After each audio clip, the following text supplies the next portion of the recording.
Hello les loutres et bienvenue dans ce nouvel épisode de On a testé pour vous. Alors aujourd'hui, on va vous parler de Progressive Delivery, on va vous parler d'A/B test, on va vous parler d'avoir la main sur votre go-to-market. En bref, on va vous parler d'une solution qu'on a déjà testée pour vous. Et cet outil, c'est Flagship par A/B Testy.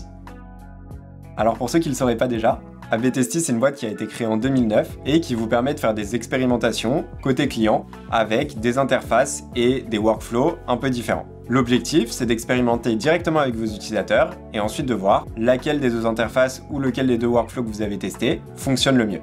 En 2019, l'entreprise a décidé d'étoffer son offre et a créé Flagship, un outil cette fois orienté côté serveur, qui vous permet donc de créer des expérimentations et des interfaces beaucoup plus complètes et qui vous permet de récupérer le go-to-market en pouvant activer ou désactiver des features directement dans votre produit. En tant que PM, Flagship vous permet d'avoir la main sur le go-to-market et de faire des expérimentations directement avec le clic d'un bouton. Bon, je sens que c'est toujours un peu flou, du coup je vous propose qu'on passe à un cas pratique. Coucou, moi c'est Chloé. Je suis PM sur un site de e-commerce et j'ai plusieurs de mes clients qui me demandent la même chose depuis plusieurs mois, pouvoir enregistrer un produit sans pour autant l'acheter tout de suite. Ni une ni deux, j'embarque ma designer et c'est parti pour 2 semaines de travail pour préciser le besoin, designer et spécifier la solution pour mes développeurs. Et voilà, une toute nouvelle feature permettant à mes utilisateurs de mettre un produit dans leur wishlist. Mais une question se pose, est-ce que ce bouton devrait figurer sur la page de résultats de recherche, là où les produits sont comparés, ou plutôt dans la page de détail du produit, là où l'utilisateur est le plus engagé?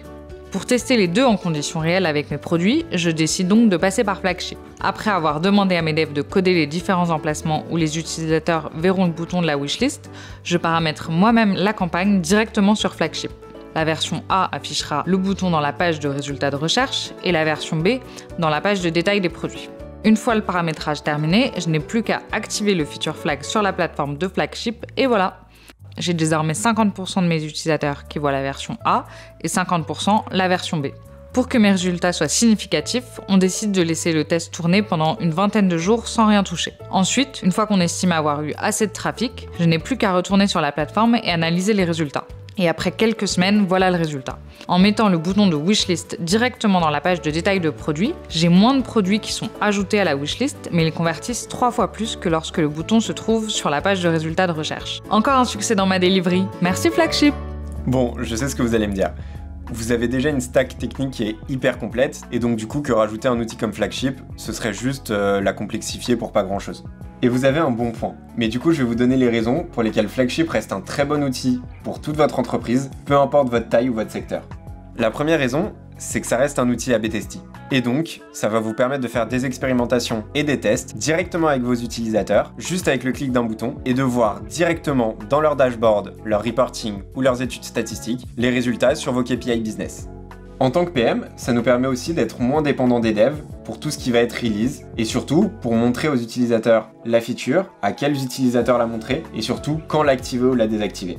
Ça va également permettre à vos équipes de livrer de manière progressive, de manière régulière, et tout ça sans impacter les utilisateurs. Et pour ça, il y a 3 gros avantages. Le premier, c'est que vous êtes plus dépendant des releases sur les stores. Ce que ça veut dire, c'est que du coup, une fois que le code est fini côté front, vous pouvez pousser la nouvelle version de l'application, et une fois que vous finissez le code côté back dans un second temps, activer la feature dans cette nouvelle version. La deuxième, c'est que si vous avez des workflows compliqués ou des bouts de code qui sont alambiqués, vous pouvez pousser une partie de ce code même quand la feature n'est pas finie, et derrière, ça permet à vos équipes d'être plus indépendantes et de ne plus être obligées d'attendre que les autres équipes aient fini.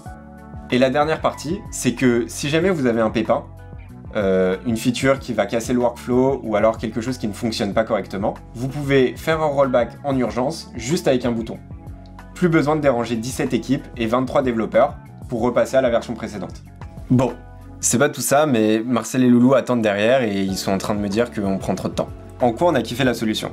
La première chose, c'est que une fois que c'est implémenté sur votre outil, vous pouvez directement créer vos premières expérimentations et vos premiers A/B tests en remplissant directement des formulaires sur l'outil. Ce que ça veut dire, c'est qu'en tant que PO ou en tant que PM, vous n'avez plus la possibilité de toucher à du code, et donc ça limite vachement les risques pour votre équipe. La deuxième chose, c'est que l'outil est hyper intuitif. Pour créer une nouvelle expérimentation, c'est uniquement un formulaire à remplir, et d'ailleurs, Flagship a déjà des use cases pré-remplis avec différents cas qui ont déjà été enregistrés. Ce qui est pépite, c'est que cette solution, elle marche aussi bien pour des features assez complexes comme des workflows de création de compte ou d'achat, mais aussi pour des choses un peu plus simples, comme l'ajout d'un bouton dans une wishlist par exemple. Bon, il y a quand même un truc sur lequel il faut faire attention. Ce process-là, il nécessite d'être très rigoureux dans la partie delivery. Ajouter des feature flags, ça implique aussi qu'à un certain moment, on arrête de les utiliser. Ce que ça veut dire, c'est que si on les clean pas régulièrement, ça va rajouter de la dette technique dans votre stack. Et pour régler ce souci, Flagship vous propose des bonnes pratiques et des Q&A directement sur leur site. Bon, globalement, je pense qu'on a fait le tour de la solution. Du coup, il vous reste plus qu'à les contacter. On vous met le lien en commentaire directement pour que vous puissiez prendre rendez-vous. Et surtout, quand vous les voyez, dites-leur que Raph et Coco leur passent le bonjour. Allez, à bientôt les loutres!